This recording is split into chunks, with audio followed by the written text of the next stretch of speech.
Thank you, Tom. Well, after nearly a month of complaints to the city about a beer license granted to a business next door to an East Jackson church, the Jackson Beer Board proposes a possible solution.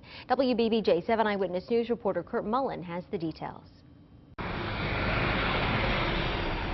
Tuesday morning, the Jackson Beer Board briefly discussed a potential solution to a beer problem. We've had a couple of instances recently where beer permits have been granted within very close proximity to churches. The current proposal would restrict businesses within 2,000 feet of a school, church, and even a licensed daycare facility from being eligible for a beer license. It's a problem the pastor of this East Jackson church has already had to address. If passed, the ordinance would protect places like here at the Devout Temple Holiness Church that's just beside Fish and More, who had their beer license approved by the beer board just last month.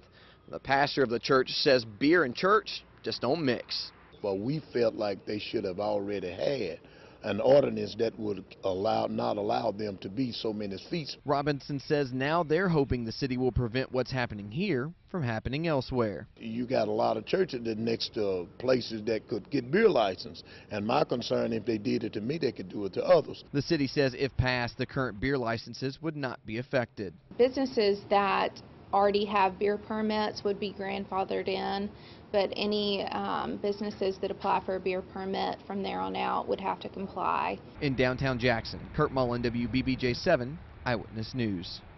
The Beer Board says it plans on presenting the proposal to the City Council at the July meeting. The ordinance will need to be passed twice in order to take effect.